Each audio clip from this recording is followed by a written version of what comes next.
भारत ने तय कर लिया है, खून और पानी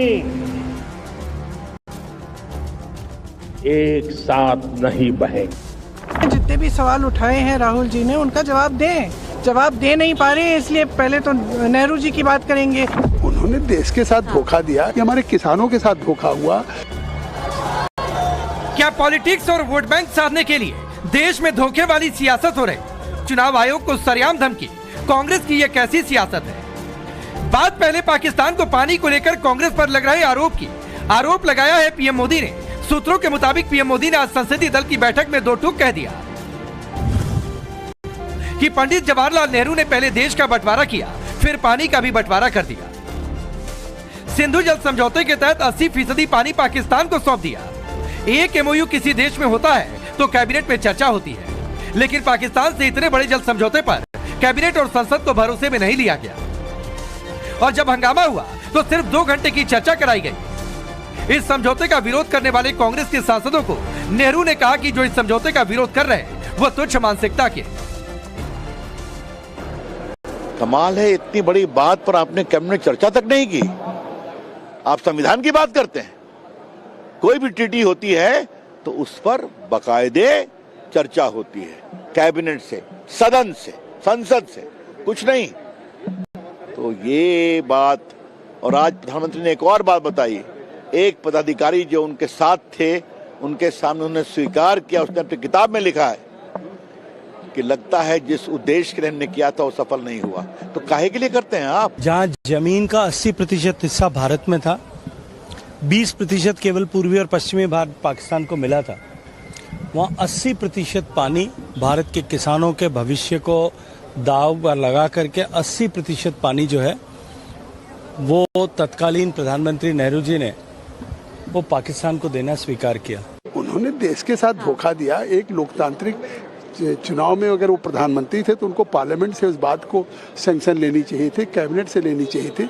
और बिना कैबिनेट, बिना पार्लियामेंट के विश्वास के एक तरफा 60 में गए पाकिस्तान में और अकेले समझौता करके चले आए। 80% पानी देश में, वो नदी हमारे देश से निकलती है और 80% पानी पाकिस्तान को दे दिया 20%। ये हमारे किसानों के साथ धोखा हुआ।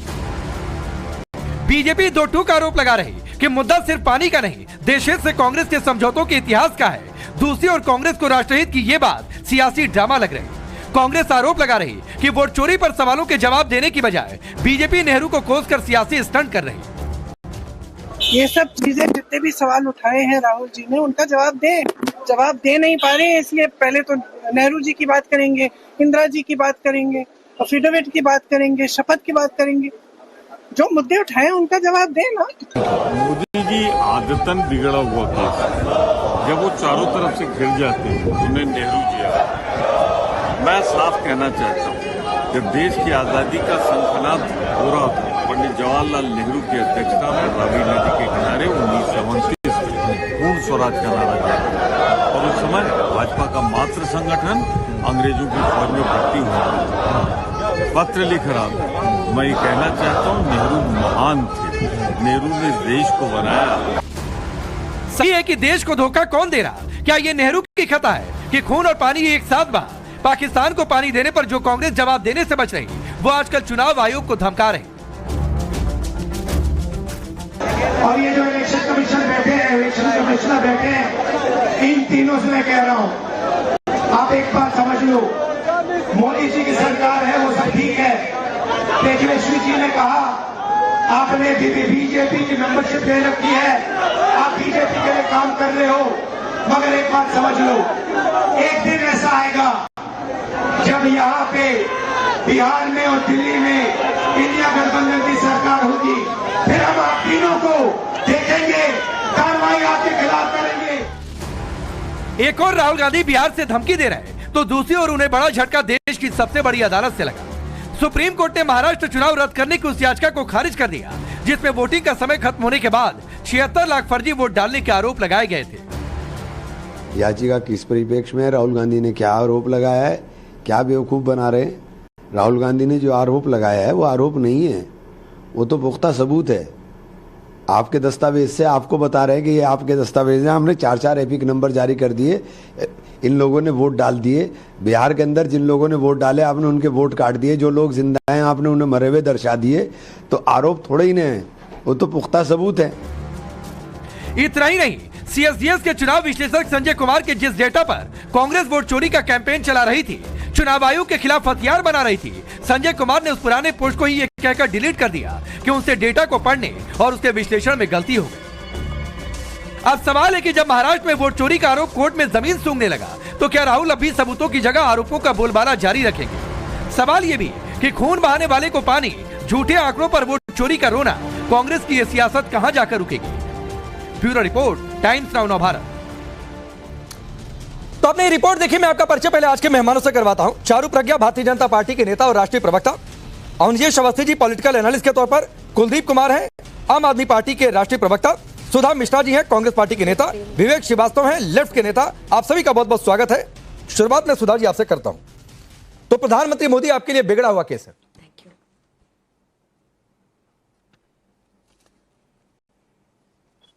राकेश जी, किसी के बयान को लेके मुझसे प्रश्न करने से बेहतर है कि आप मुझसे मेरा प्रश्न करें। क्यों? और अगर आप मेरे से मेरा प्रश्न करेंगे जो कांग्रेस के लिए है या जो प्रधानमंत्री जी कह रहे हैं, तो मैं उस पर बखूबी उत्तर आपको दे पाऊंगी। तो आप किसी के व्यक्तिगत बयान को या किसी नेता के बयान को प्रश्न बना के न पूछिए, क्योंकि प्रधानमंत्री जी किसके बारे में क्या कहते हैं उस पर आप उनके प्रवक्ताओं से नहीं पूछते हैं। नहीं सुधा जी, आपकी पार्टी ने खारिज कर दिया है क्या, या प्रमोद तिवारी को पार्टी से निकाल दिया? आपकी पार्टी के नेता है ना? नहीं। तो आपकी पार्टी के नेता है, मैं जाऊं किसी और से पूछने के लिए? फिर वही बात, आप हमारी पार्टी का हम कर लेंगे डिसीजन। आपका जो आपने डिबेट कर रखा उस नहीं, वही डिबेट है, वही डिबेट है सुधा जी, आप उसको वही डिबेट है। प्रधानमंत्री मोदी ने आईना दिखाया कि आप भारत के हिस्से का पानी नेहरू जी ने पाकिस्तान को दे दिया, तो प्रमोद तिवारी कह रहे हैं कि प्रधानमंत्री मोदी आदतन बिगड़ा हुआ केस है। ये कैसे हम विषय से हट रहे हैं? चिल्लाइएगा, आपके चिल्लाने से अरे सुन तो लीजिए, इतना तेज चिल्लाइए नहीं। आपको याद होगा 111 इनक्लेव जो हमारी जमीन है बांग्लादेश को दी गई है। कौन सी शर्त नहीं, हमने दिया 111 इनक्लेव और लिया 55। आपको पता है कि भारत से कितने एकड़ जमीन कम हो गई? इसका उत्तर पूछना चाहूंगी आपसे राकेश पांडे जी, क्योंकि आप जितने गर्मजोशी से ये प्रश्न पूछ रहे हैं उसका उत्तर दीजिएगा। 10,051 एकड़ जमीन हमारे भारत की कम हो गई। वर्तमान के प्रश्नों पर रहते हैं ना, क्योंकि जब मैं नेहरू जी के बारे में बोलने आऊंगी तो आपके पास प्रश्न नहीं होंगे, क्योंकि आप लोग या इस देश में वर्तमान में जीवित लोग अपने पूर्वजों के सम्मान में एक शब्द तो बोल नहीं पाते हैं। मैडम प्लीज सवाल कर देने से किसी पूर्वज का अपमान नहीं हो जाता है। मैडम प्लीज सवाल कर देने से किसी पूर्वज का अपमान नहीं हो जाता है। पंडित नेहरू को लेकर सम्मान है, वो सम्मान कहीं से कम नहीं होगा सवाल पूछने से। ये बिल्कुल उसके पीछे जाकर छिपने की बात है। सवालों का जवाब देने से आप बचना चाह रही हैं, पंडित वो एक अलग बात है। नेहरू जी के नाम को लेके इस तरह बातें होती है, शर्म आनी चाहिए। रन ऑफ कच्छ के नहीं, आप जमीन देने की बातचीत करना चाहती हैं। 1965 की जंग जीतने के बाद रन ऑफ कच्छ का हिस्सा पाकिस्तान को किसने दिया? कितना इलाका दिया गया था? 828 स्क्वायर किलोमीटर पाकिस्तान को किसने दे दिया? नरेंद्र मोदी जी हैं। सुनिए, चिल्लाइए नहीं, सुनिए। बांग्लादेश को हमने 10,051 ज्यादा भूमि क्यों दी एकड़ में? पूछिए, प्रधानमंत्री जी मौजूद है, उसका उत्तर देंगे। नेहरू जी से प्रश्न कभी और कर लेंगे। जो मौजूद है उससे प्रश्न पूछिए ना कि बांग्लादेश को क्यों दिया गया। बांग्लादेशियों से दिक्कत है ना सबको, तो बांग्लादेश को इतनी जमीन क्यों दी गई? मेरा प्रश्न बना रहेगा। और मैं पूछना चाहूंगी भाजपा के प्रवक्ता से और अपने आदरणीय यशस्वी प्रधानमंत्री जी से कि बांग्लादेश को आपने ज्यादा जमीन क्यों दी? 111 मतलब आप सिर्फ सुधा जी, मतलब आप सिर्फ सवाल पूछना चाहती है, जवाब नहीं देना चाहती है। रन ऑफ कच्छ का हिस्सा दे दिया, सैन्य मूवमेंट की जानकारी देने वाला समझौता, सिंधु जल समझौता, शिमला समझौता, तब भी पाकिस्तान को जमीन दी गई 93,000 उनके कैदी होने के बावजूद भी। लेकिन आप इस बात पर बोलना नहीं चाहती है कि प्रमोद तिवारी ने गलती से बोल दिया, आदतन बिगड़ा हुआ केस। आप गलती भी नहीं बताना चाह रही हैं। की तस्दीक करती हूँ इस देश के दर्शकों से जो आपको देख रहे होंगे कि जो जीवित है, जो इस देश में वर्तमान में प्रधानमंत्री है, इस बात का उत्तर दे कि बांग्लादेश को हमने 10,051 एकड़ भूमि हमने अपने मानचित्र को कम क्यों किया? पूछिए इस बात को। ठीक है, चारू प्रज्ञा, सुधा मिश्रा ये कहकर अब इस सवाल को टाल रही हैं कि ये तो प्रमोद तिवारी का व्यक्तिगत बयान है, लेकिन पार्टी ने खारिज किया। मेरी नजर में तो ऐसा कोई है नहीं। लेकिन वर्तमान में मेरा प्रश्न का उत्तर मिल सकता है। जवाहरलाल नेहरू जी आएंगे, आप उन्हें हाजिर करिएगा। वर्तमान में जो जीवित है वो बताएगा। ठीक है, चारू प्रज्ञा, जिस जमीन को आपने दिया किस वजह से? ठीक है, चारू प्रज्ञा, लम्हों ने खता की और सदियों ने सजा पाई। हमारा देश आज भी सजा पा रहा है। वो 80% जो पाकिस्तान को दे दिया गया। कांग्रेस की राजनीति आपको पता है एक ही बिंदु पर आकर रुक गई। पाकिस्तान के साथ नरमी और हमारी देश की संस्थाओं का हर दिन अपमान। और जब इस अपमान के बारे में हम आपसे कोई सवाल पूछते हैं, आप जाकर फिर किसी इसी तरीके के डायलॉग के आड़े में छुप जाती हैं और जवाब देने की हिम्मत नहीं रखती है।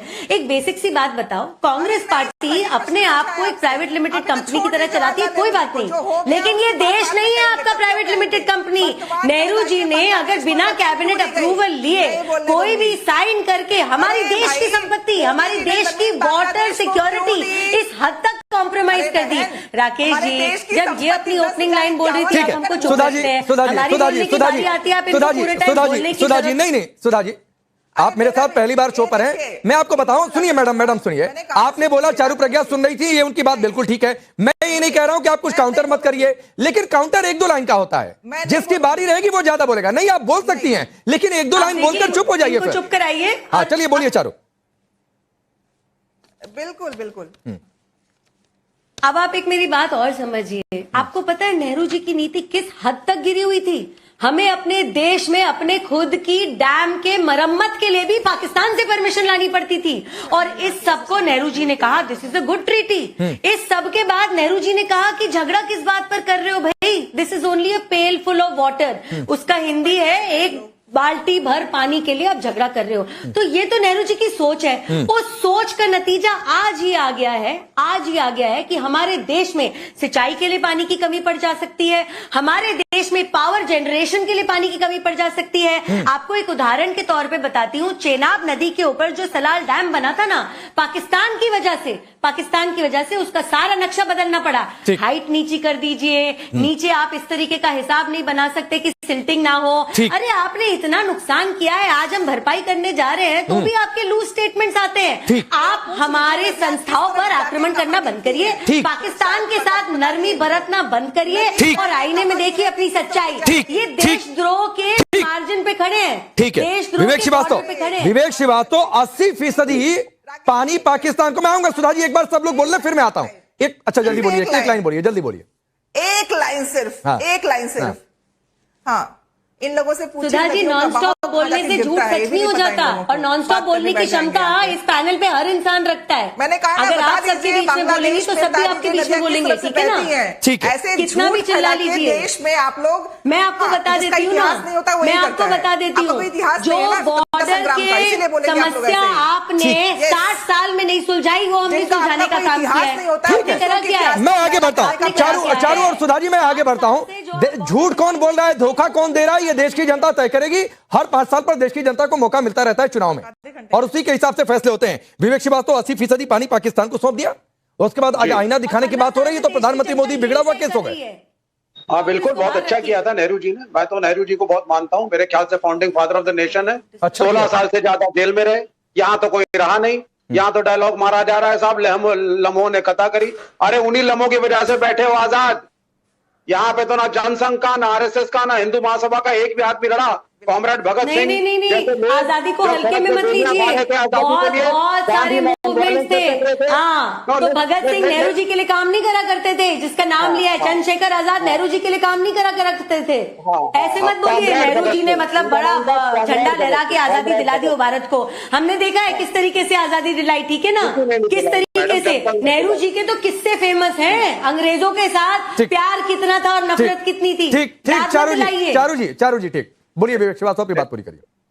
देखिए, ये वो लम्हे हैं, ये वो फाउंडिंग फादर्स हैं। 16 साल से ज्यादा तो जेल में रहे। मोतीलाल नेहरू की औलाद थी, पैसे की कमी नहीं थी, अंग्रेजों के साथ शिकार पार्टी थी, सब छोड़ छाड़ के इंडिपेंडेंस के स्ट्रगल में आए। कॉमरेड भगत सिंह फांसी पे लटके। आज बड़ी आसानी से हम लोग इनका क्रॉस एग्जामिनेशन करके डाइसेक्शन कर रहे हैं। नहीं तो भगत सिंह का कहां क्रॉस एग्जामिनेशन हो रहा है? बात नेहरू की हो रही है, भगत सिंह को लेकर चले आए बीच में। हाँ, कॉमरेड भगत सिंह, ये तो उसमें प्लीज ये कॉमरेड और क्या ये मेरे सामने मत कराइए भाई। क्या पाकिस्तान बातचीत नेहरू की हो रही है, उनके एक फैसले की हो रही है, और इसमें भगत सिंह को बीच में लाने की कोई जरूरत नहीं है। विवेक श्रीवास्तव, ये नेहरू जी का बयान है। देयर वर ओनली 2 ट्राइब्स जिन्होंने आजादी की लड़ाई में लड़ाई लड़ी। कम्युनिस्टों ने, जिसमें कॉमरेड भगत सिंह, कान खोल के सुन लीजिए, कॉमरेड भगत सिंह, और उसके साथ साथ Congress party with Gandhi. Please sir, आपकी विचारधारा की यहां पर बातचीत नहीं हो रही है। वो विचारधारा आज के दौर में कितनी तार्किक और संगत रह गई है ना, कि आपकी पार्टी के कितने सदस्य हैं इस समय जीते हुए, वो आप अंदाजा लगाइए। आप अपने पार्टी के मैनिफेस्टो में कहते हैं कि एटम बम हटा दो, जरूरत नहीं है। आपकी पार्टी का मैनिफेस्टो तो भगवानी मालिक है उसका। फिर नहीं, वो आपसे जानने की जरूरत थोड़ी ना है। लेफ्ट को लेफ्ट है, लेफ्ट थी, 10 मेंबर पार्लियामेंट आज भी है, आज भी एक राज्य में सरकार है, आज भी 16 एमएलए बिहार में है, आज भी त्रिपुरा में एमएलए है, आज भी प्राइम मिनिस्टर ने हाथ जोड़ के माफी मांगी, फार्मर बिल वापस लिया। तो don't try to over under estimate. ठीक है अवनिजेश जी, नेहरू जी पर सवाल के बीच में ये भगत सिंह को लेकर आए और कॉमरेड बता रहे हैं और चाह रहे हैं कि अब उस पर चर्चा हो जाए। आऊंगा कुलदीप जी, 1 मिनट दीजिए। राकेश जी, मैं कभी किसी के बीच में नहीं बोलता हूं, और मैं ना ये चाहूंगा अगर कोई बीच में बोलेगा मैं चुप हो जाऊंगा। मैं पहले अपनी शर्त बता रहा हूं।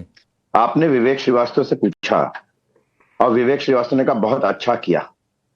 ये तो कहेंगे मुस्लिम लीग के पाकिस्तान बनाने के प्रस्ताव का सबसे पहला समर्थन, मैं फैक्चुअल ऐतिहासिक सत्य की बात कर रहा हूं, तथ्य की बात, किसने किया था? भारत की कम्युनिस्ट पार्टी ने सबसे पहला। और ये इस उम्मीद में क्या था, वहां सैयद जहार को भी भेजा था वहां पर, जब्बार को, कि पाकिस्तान में कम्युनिस्ट पार्टी की स्थापना, वहां से फिर वो खैर पिट पिटा करके वापस आना पड़ा उनको, ये भी सच है। लेकिन महत्वपूर्ण बात यह है कि जो ये कह रहा है कि नेहरू जी के कुएं को तो भोग तो आज तक रहे ना हम। आप ये बताइए, कोई वहां पर पानी 80% उसको दे, उस पर डैम बनाने का, नहर बनाने का खर्चा हम दें, और वो क्या करे? ये विवेक श्रीवास्तव जैसे आदमी जो भारत की फौज को खून देने से मना कर दिया था, आपको क्या लगता है कि ये भारत का पक्ष लेंगे? क्या ये भारत का पक्ष लेंगे? आपने कैसे पूछ लिया? इनको रखा क्यों हुआ इनको? जो व्यक्ति, आप ये देखिए कि भारत, मैं बीच में नहीं बोलता हूं किसी के, बोल लिए थे, भारत और पाकिस्तान का विभाजन हुआ, यहाँ की जितनी जनसंख्या थी, यहाँ का जितना एरिया था, उसके हिसाब से, तो पहली बात तो ये कि हमारे यहाँ से नदी निकलती है, 1948 में ही कर दिया। 1948 में जम्मू कश्मीर पर कब्जा उन्होंने किया, जिसका पीओके आजकल है। उसके बाद 1960 में ये संधि करने की जरूरत थी, और वो भी तीसरे उसके IMF भी उसमें वर्ल्ड बैंक भी पड़ा हुआ है। और सबसे बड़ी बात ये, जो आज जो संविधान लेके घूमते रहते हैं ये जो फ्रेंच कट दाढ़ी वाले, ये बताइए कि उस समय क्या संसद में इसकी अनुमति नहीं लेनी चाहिए थी क्या?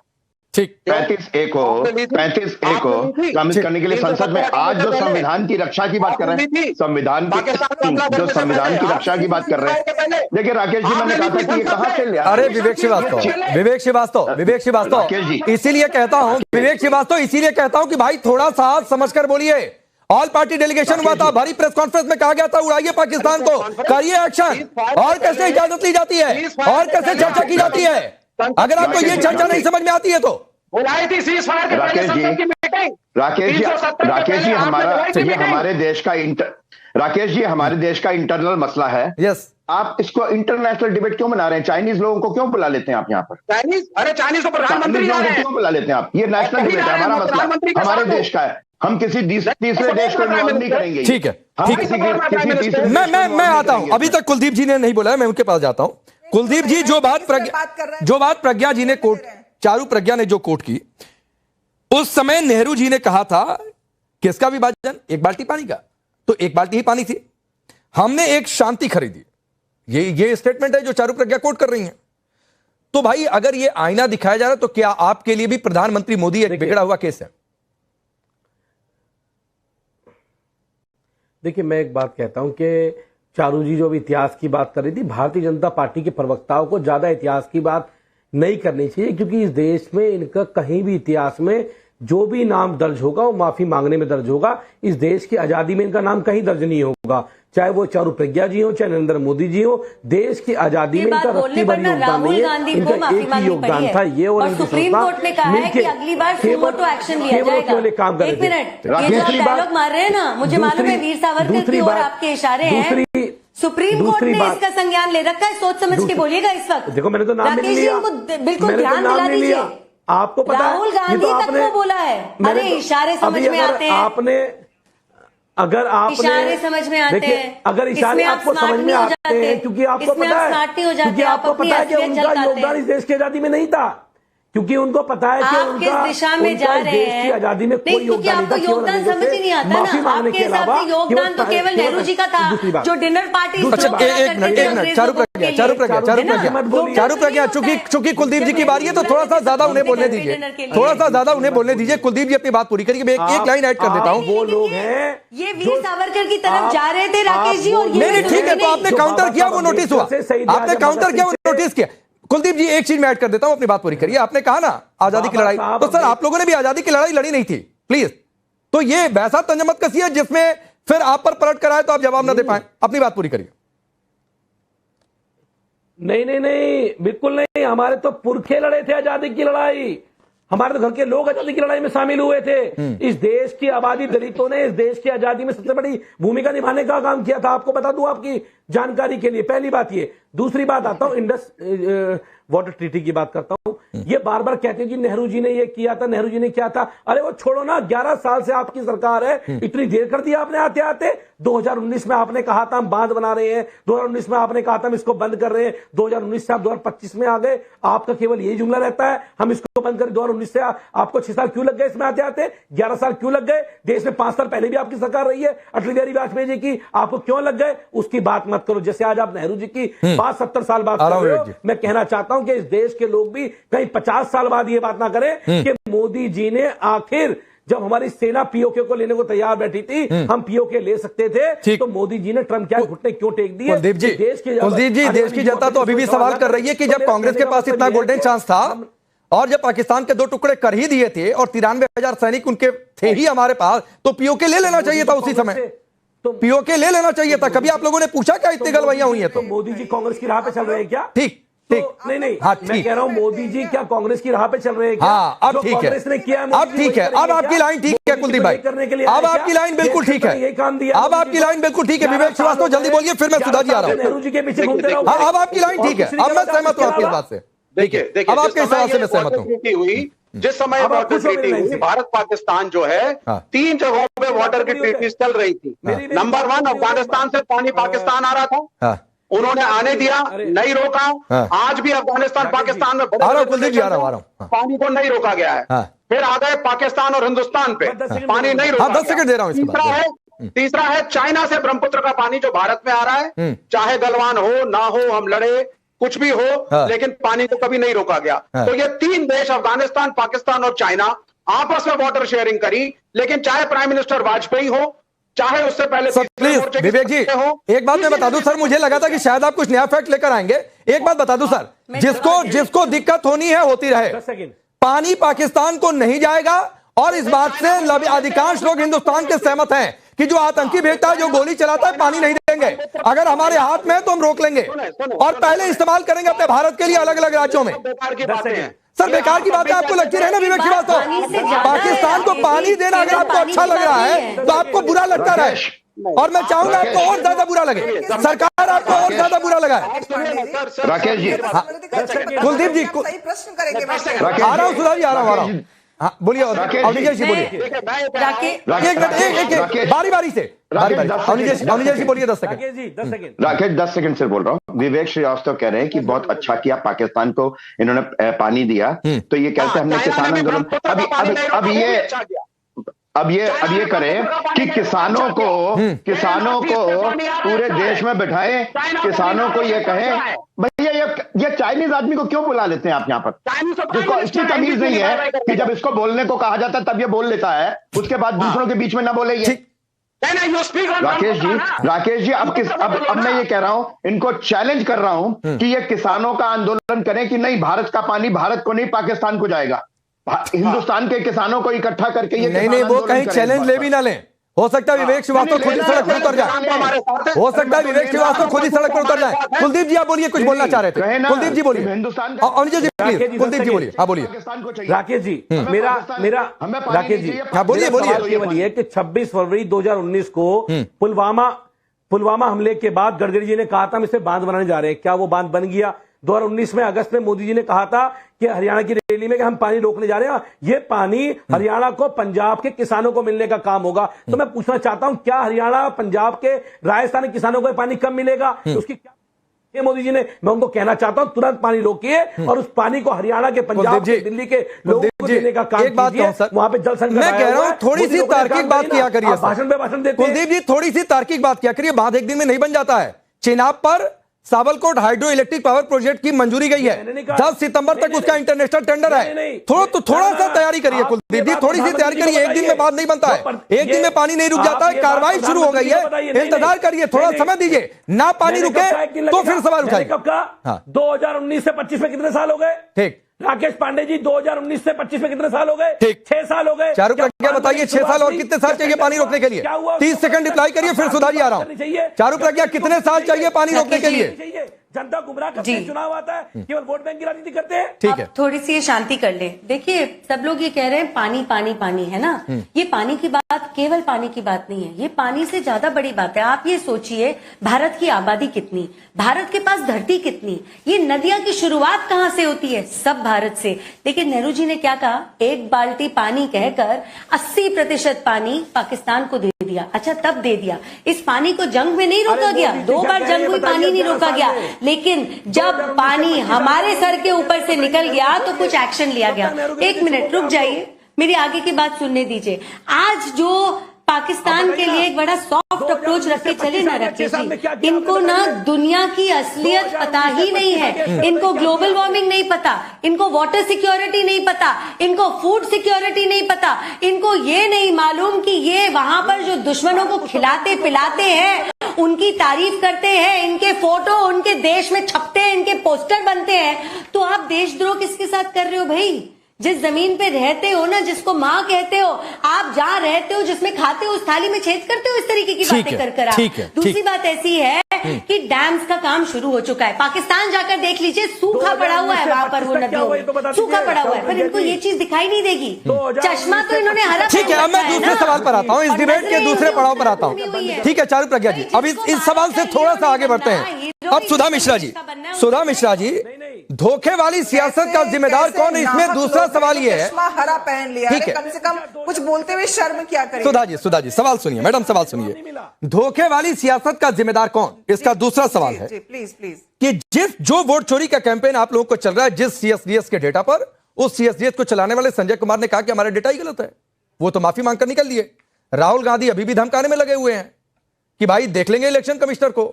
इधर महाराष्ट्र चुनाव को लेकर जो याचिका सुप्रीम कोर्ट में गई, सुप्रीम कोर्ट ने खारिज कर दिया। तो भाई ये भी तो धोखे वाली सियासत हुई फिर। अरे कैसी बात करते हैं भाई आप लोग। अनुराग ठाकुर ने भी वही बात की जो हमारे राहुल जी बात कर रहे थे। आप लोग सारी मतलब सीधे आइए ना अनुराग ठाकुर पे, कहिए वो भी यही बात गलत कर रहे थे। जब बात करते हैं मतलब जितना हमें मीठा मीठा कड़वा कड़वा थू और मीठा मीठा गप करेंगे आप लोग। सुनिए, सुन लीजिए बोलिए। अभी हमारी बहन करते चश्मा हरा। अरे इस देश में हरा नहीं, चश्मा हरा पहना हुआ, इनको पता ही नहीं है कि नेचर पूरा हमारा हरा है। दूसरे सुनिए, अभी आप राष्ट्र प्रेम की बात कर रही थी। आदरणीय मोदी जी ने विषय पर बोल नहीं सकते हो तो ये सब रंगों पर आ जाते हो। दे दिया है। सुधा जी मेरे चारू प्रज्ञा 30 सेकंड दीजिए, मैं आ रहा हूँ, 30 सेकंड दीजिए।